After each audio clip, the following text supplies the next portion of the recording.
What's going on, everybody? It is a great Monday to talk about wrestling because yesterday was AEW All In. The day finally came live from Wembley Stadium for the second straight year. A massive crowd of, I believe, over 50,000 people. And the card, for the most part, I think really rose to the occasion. I remember last year after All In feeling kind of like, not hollow or disappointed, but just like, okay, like it was like I wasn't underwhelmed, I wasn't overwhelmed, I was just kind of whelmed. Like it just kind of, I don't know, maybe it was because that ended with the MJF Adam Cole match that kind of ended with them just being friends still and kind of in the same place that they were when the match started, and so it didn't really feel like anything had happened.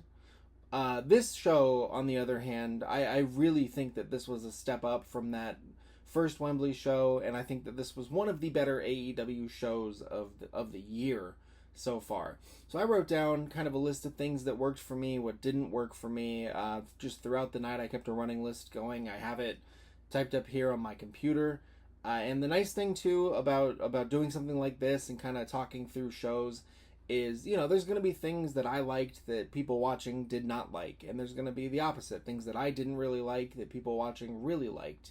And that's kind of the best part of being a wrestling fan, is being able to talk about these things. And I know lately it's felt like, talking about wrestling or being critical about wrestling has become a bit of a crazy environment. Like when you think about, people talking bad, it's usually that tribalism that kind of occurs, and there's not quite as much room for, just having an idea or a thought on something. So I'm gonna try to avoid all of that, and if there's anything that I say that stands out to you guys, or that anyone watching had enjoyed that I didn't, or didn't like that I did, please hit the comments, email, anything like that, to share your thoughts on it, or what worked for you, what didn't work for you. I am more than happy to continue the conversation. However, because talking about wrestling is not something I get to do a lot outside of social media and outside of these videos and this channel and everything, so I really love the opportunity. So anytime anyone has any thoughts, anything, please feel free to let the takes fly. That is what this is here for. But overall, like I said, I really thought this was a good show. I'll start, I guess, with things that worked, maybe work into things that didn't work. I didn't really think about how I was going to go back and forth. I don't want to just read a list of positives and the list of negatives and call it a day. I guess I'll start with the pre-show. I did not watch all of the pre-show live. I did watch the rest of it that I missed after the fact. I should have known it was going to be a 2-hour pre-show, but instead I woke up at like 9:15, put on my coffee, and was like, all right, here we go. And so I went back and watched the first bit, and it was fine. I'm a little surprised that they did Jamie Hayter's return, which is my first positive, is Jamie Hayter is back finally, after I believe over 400 days away. She made her grand return to take out Saraya and Saraya's entire family, who kind of got no reception at all, even though they were in their home country. Like, it was crazy. It felt, I was like, is my volume low? Is there any, because like it felt like it was like, oh, this crowd does not care. Jamie Hayter shows up, she returns, gets a massive ovation from the crowd, lays out the entire family, and that's awesome. It is such a shot in the arm to this division to have her back. She was on such an incredible run at the time of her injury that I'm really curious to see how she's going to fit in and how she's going to work into this now suddenly packed with talent women's division. And I'm really curious because I know a lot of the conversation about Britt Baker when she came back was, how is she going to fit in? Is she going to be able to keep up with this? Because the landscape is totally different than it was when she got hurt. And, we'll get to that a little later, but I don't think it went the best for Britt Baker last night at All In. But Jamie Hayter being back is awesome. I just didn't really understand why it was on the pre-show. I mean, if there's no other spots, like if she really had a falling out with Britt Baker and they weren't going to work together or anything, then that makes sense then to put her there. But on the pre-show, when like almost none of the crowd has filed in quite yet either, like it was just a bummer. It was a bummer because it was one of those things that felt like it had been heavily, not anticipated, but like fans have been hoping to see Jamie Hayter for months now, like, especially with limited updates on what she's been dealing with. Like, it was just great to have her back, and for that moment to be a pre-show moment, I think yes, it did set the hype for, like, oh man, this is going to be a huge show, look what we already got, but it was also kind of like, man, I wish this could have been an even bigger moment in front of everybody, like, this entire arena going crazy. But like I said, that was a minimal nitpick. The main card opening 12-man 4-team ladder match was awesome. I'm really happy for Pac. It's funny because I did the predictions episode a couple days ago and got almost everything wrong. There were a couple things I got right, but there were a couple, almost everything else I got wrong. And one of the things was I didn't think the thrown together team of Pac and the Blackpool Combat Club would, win over all of these established trios teams. And what I did not think about was the fact that Pac missed Wembley last year with an injury that was supposedly close to, like, career threatening in its severity. So for him to come back and for him to be the one that pulls the belts off and stands there on the ladder and gets that moment in front of the Wembley crowd, that was really cool. And I should have thought about that, and I did not at all. And also, he fit the dynamic really well with the Blackpool Combat Club. And it's kind of sad because that means more than likely that Death Triangle is probably officially done.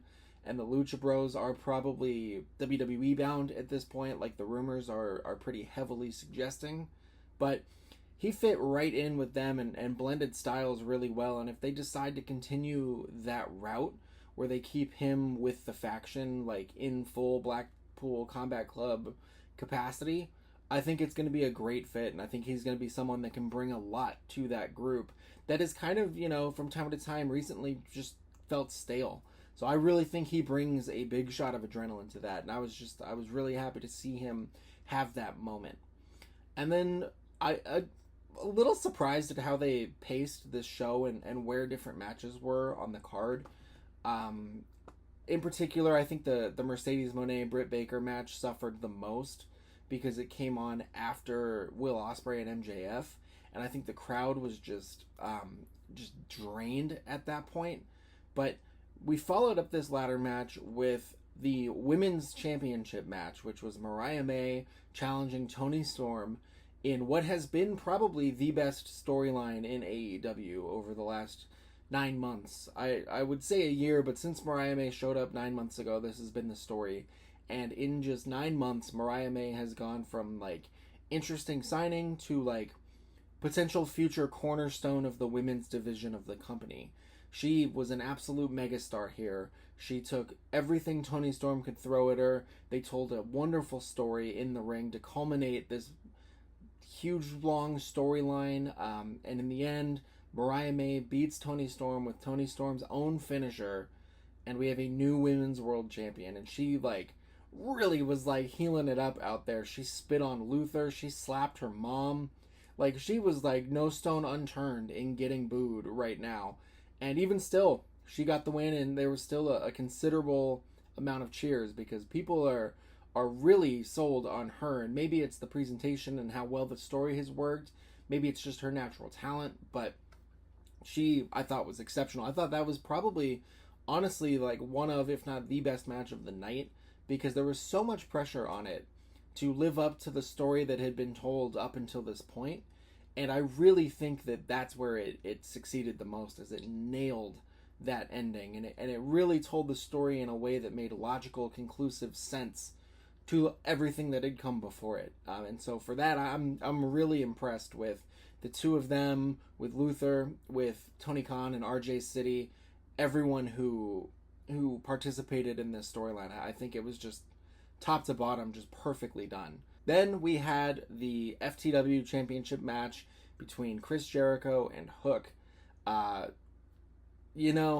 Mileage may vary on it. I don't think we need Chris Jericho and Fozzy playing Chris Jericho's entrance at Wembley every single year. Like, that does not need to be an all-in thing. I hope we're not making that a thing, because it's just so hard to set up a band to sound good for a 4-minute burst in the middle of something like yes, Wembley Stadium is an iconic venue for music and for concerts, and some of the biggest events ever have happened at Wembley. But when you're set up for a wrestling show, I think wheeling out the stuff for a rock song probably a little difficult because it was kind of hard to hear. The band sounded fine. Jericho was a bit harder to hear and understand. But he gets down to the ring. That's fine. Hook comes out. They had a pretty good match that was, as you would expect, built around the members of the Learning Tree all interfering and trying to cost Hook. But it culminated in a moment that I will say really got me, and that was Taz, Hook's dad, popping up from the announce table and putting the Taz mission on Brian Keith so that he could not interfere while Hook gets Jericho to tap out in the center of the ring, finally, hopefully ending this story and potentially even ending this title. It was really weird. Taz tweeted yesterday that he was talking to Hook about it and maybe the things had run its course.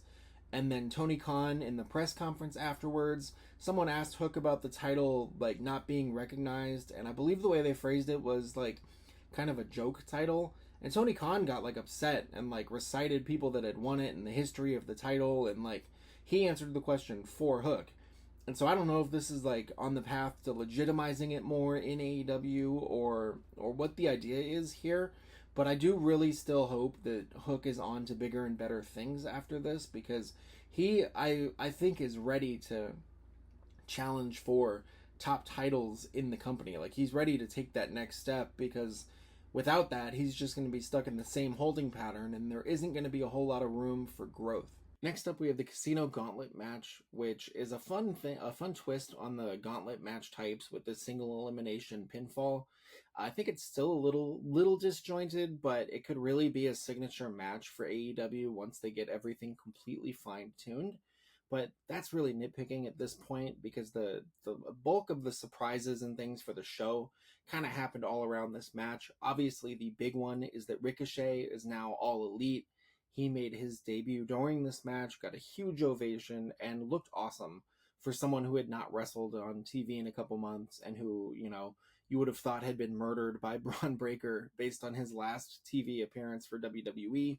But he is now officially All Elite, and I'll be really interested to see what they're going to do with him, because I thought, a smart move would be to have him debut to challenge the winner of Will Ospreay MJF. But still honestly looked good in this match, even though, it was kind of expected he wouldn't win, but he did look great during his time in the match. But he wasn't the only surprise. We also got Nigel McGuinness, who made an appearance in ring for the first time in, I think, over 12 years, 13 years at this point, and he looked amazing. He looked like he had not missed a step. He had these amazing showdown moments with Kazuchika Okada, with Zack Sabre Jr., who was the surprise entrant, fresh off of winning the G1. It was really a lot of fun, and then the finish was completely unexpected. Christian Cage is your winner. He now holds a AEW World Title opportunity anytime he would like, but the way that they did it was a bit disappointing. So they had Luchasaurus come out in the Luchasaurus outfit with the full Titantron and entrance music and everything for Luchasaurus instead of Killswitch, and they teased him finally after all this time striking out at Christian and standing up to him and going on his own, but it was just a swerve. He chokeslammed, I think it was Orange Cassidy, and then let Christian pin him for the win. And it was just underwhelming. Like, I would have really liked to see Christian, be the opportunistic, slimy heel that steals it, rather than have it get handed to him again, because they've done this fake out so many times, it feels like. But I'm not mad at Christian as the contract holder here. I think it's interesting in that it didn't telegraph the main event of the night. That was really smart. And I think it makes sense because he's doing some of the best work of his career right now. And to reward him with that and to keep him near the top of the card is a pretty smart decision, I think. Next, we had the American/International title match with MJF defending against Will Ospreay. This was one of my most anticipated matches of the card, and it did not disappoint. I thought everything, even to the entrances, was great. Will Ospreay with the full Assassin's Creed SpawnCon entrance was very cool, especially knowing how much those games and everything means to him, how much he has based his in-ring persona and his wardrobe and things off of it. It was really cool to see, and they even had Ezio narrating the entrance video, which was a really nice touch. He always gets these huge entrances for these shows, but for Wembley in particular, it felt like he had like half the pyro to himself with this entrance. But England also treated him like a returning king, so it was 100% justified. And then for MJF on his side of things, comes out in the full Apollo Creed fit with the big American flag behind him with his face as all of the stars, which is just an incredible touch. I love that. It's so funny. I'll be curious to see what happens next with him, because I don't think he's going to need this gimmick moving forward. Worked really well, worked better than I would have thought it would in just a month's time. But it worked really well here in front of the London crowd, and it played perfectly. So I don't think he needs that. Obviously, Daniel Garcia returns in the closing minutes of the match to cost MJF. Will Ospreay finally hits the Tiger Driver 91 after all of this time to seal the victory. It was a little funny too. There was a bit of a timing issue where the referee wasn't ready and in the ring from the getting knocked out spot to count the 3. So Will Ospreay hits the Tiger Driver, and the crowd counted to 5. It was okay, and then the ref finally comes in, and so it was just a little bit of a timing issue, but I don't think it hurt the overall match at all. It was just a funny little thing that happened. But I'll be curious to see what they do with Will Ospreay now too, now that he's holding the title again. His first reign was full of those crazy matches on weekly television, so I'm hoping it goes back to that. Obviously, the Ricochet matchup is number one with a bullet that people are going to want to see. Then also you got to consider Pac has a match for the international title that he earned, I believe, in a battle royal a couple weeks ago. And that's going to be a great match whenever that finally happens as well, probably All Out. So things are looking really good for both of these guys with this next run and what they're going to do coming out of this feud. For being such a surprise out of nowhere feud, it was really effective, and I really enjoyed this match for being completely different from the first match between those guys. Next up, Mercedes Moné and Britt Baker had the unenviable task of following Will Ospreay and MJF. The crowd was completely spent and burnt out after celebrating Ospreay's win, and the match between those guys just never got going. Britt Baker had only wrestled one match since coming back after being out for, I think it was 9 months, 10 months. Only had one match, and the rust really showed. It just felt like no matter what, they could not get on the same page, and they could not get something going. And that, combined with the crowd not being into it, made this match pretty disappointing. I saw people online saying that it was like the AEW equivalent of the Jimmy and Jey Uso singles match from WrestleMania this year, and I don't think it's that disappointing. I don't think that's the right way to look at it, because it Britt Baker did have this giant injury, and she was coming back, and it was only her second match. I don't know why it was only her second match. It felt like a weird decision in the moment to only have the one match. I know there was the backstage issues, whatever happened with that. But still, it just felt odd to do that and to run the risk of that, and then to put it after such a highly anticipated match, just felt like a bad decision there too. And so everything just kind of came together to work against it almost. Mercedes Moné retains. I'll be really interested to see what happens next. I don't know if this is going to be something that they just all kind of wash their hands of, and maybe we come back to it later and they both go separate ways for now. But for being billed as a dream match, it was disappointing that they kind of just couldn't get anything going properly. Next up, we had Darby Allin. Next up, we had the triple threat match for the tag team titles. The Young Bucks defeat FTR and the Acclaimed to retain the titles, and the match was kind of what I expected. It was, really a couple good fun moments, a lot of just competent, good wrestling. There was a couple, like I said, a couple fun spots. Max Caster hitting the EVP trigger and then hitting the Shatter Machine back to back was a cool moment that kind of incorporated the triple threat aspect of everything. But I don't know, something has to happen with the Acclaimed sometime soon here. The Max Caster raps to the entrance music is feels like diminishing returns at this point, and that it just isn't hitting like it used to. I think Anthony Bowens has all the makings of an absolute breakout singles star if they ever decide to go that route with it too. And then FTR, there's not much you can say. They are steady hands inside and out of the ring. You're going to get a good, dependable match with those guys.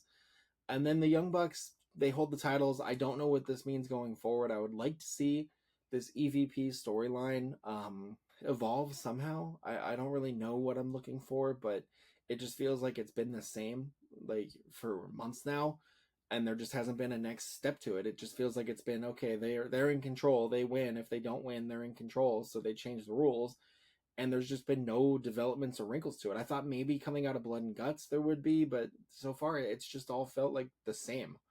And that's been disappointing. But they did tease after the match the grizzled young veterans appeared and stared down the Young Bucks and beat down FTR.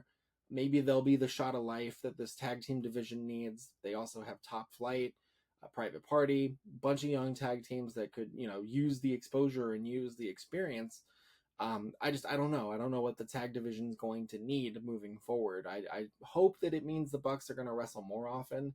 This was just the second title defense of this reign, which I think is up to 3 months now, 4 months now, with 2 matches so far, which is disappointing too. So we'll see what happens. I don't know. And then speaking of disappointing, but for different reasons, we had the coffin match between Jack Perry and Darby Allin for the TNT title. Jack Perry defends and emerges victorious after taping Darby Allin's hands, belting his feet, and throwing him in a body bag and then into the coffin. This match felt like it must have been cut. Like, it really felt like it was like cut for time and a whole bunch of stuff was missing and stuff never came of things that were teased earlier on. So, like, for instance, Darby Allin came out with thumbtacks glued to his head, and like there were a couple little moments early on, but it felt like it was building to something that just kind of never happened. And then also Darby losing a coffin match for the first time felt like an interesting choice because he's someone who it kind of felt like they were shaping up to make the coffin match almost his signature. So it was a little surprising. And then at the end of the match, after Jack Perry has retained, the Young Bucks come out, and the three of them pour gasoline on Darby Allin in the coffin and then on the coffin itself. But before they could light it, Sting made his first appearance in All Elite Wrestling since retiring in March. And I think he's just probably going to be like the Undertaker for AEW. He's going to be like the Stinger taker here and just pop up at these big shows and make the save. I don't think this means he's going to be Darby Allin's like manager night in and night out now that just doesn't wrestle. Like, I don't think he'll be that frequent popping up, but I think these big shows, you'll see him operate in this type of capacity. Either way, it was great to see him. It was a nice surprise to see him. And Tony Khan paid for Seek and Destroy. He spared no expense. And it was really cool to see. It was cool to see Sting back in such a big environment because, no matter how big the auditorium is or the stadium is or the arena is, the crowd is going to lose their mind when Sting comes, when that music hits and when that crow caws. You know what you were getting. And maybe it was because the crow just came out and they wanted to capitalize on that blockbuster. I don't know. I'm sorry. I shouldn't have said that. That's mean to the crow people. But it felt like this match kind of just happened so fast. Like, it was like a flip book match where like the match starts, they go crazy hitting big things, big move, and then it was over. Like, it didn't feel like they got the time to really develop much more. And so it felt more like a sprint, even though it was, 14 minutes long. I think it was still the second shortest match on the card. And I was just surprised that would be the one that would get cut. It was unfortunate for those guys. Perry looks like an absolute world beater because it ended up looking like he just kind of squashed Darby Allin with huge, brutal looking moves. And then finally, we had our main event, Bryan Danielson versus Swerve Strickland, title versus career. Bryan Danielson does it for the first time in his AEW career. He is holding gold. He is the world champion. Really quick before talking about that, I thought Swerve's reign was incredible. I think he did a wonderful job of shouldering the load as the top guy. I think from an in-ring perspective, from an outside the ring perspective, promos, press, appearances, everything he was doing, I think he absolutely 100% looked and fit the part. He signed a massive extension hours before the show yesterday that came out. I believe he will be now under contract through 2028. All of it is much deserved because he was incredible. He absolutely is one of, if not the top guy in the company now.